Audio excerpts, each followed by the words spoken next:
السلام علیکم ورحمۃ اللہ وبرکاتہ۔ الحمدللہ وحدہ والصلاۃ والسلام علی من لا نبی بعد، اما بعد فاعوذ باللہ من الشیطان الرجیم، بسم اللہ الرحمن الرحیم۔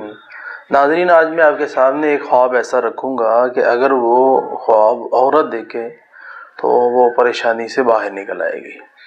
خواب کے اندر عورت جس کے اوپر بہت زیادہ ریئل زندگی کے اندر مسائل ہیں، وہ مختلف پریشانیوں کا شکار ہے، تو وہ اگر خواب کے اندر اپنے آپ کو درود ابراہیم پڑھتی ہوئی دیکھتی ہے تو اللہ تعالیٰ اس عورت کی پریشانیوں کو دور فرما دے گا۔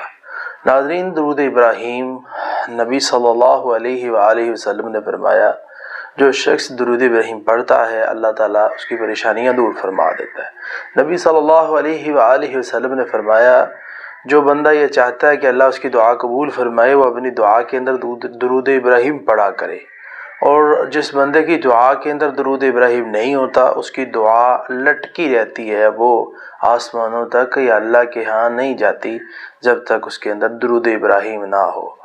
تو اس لیے اللہ تعالی ہم سب کو زیادہ سے زیادہ اپنے حبیب پہ درود ابراہیم پڑھنے کی توفیق عطا فرمائے۔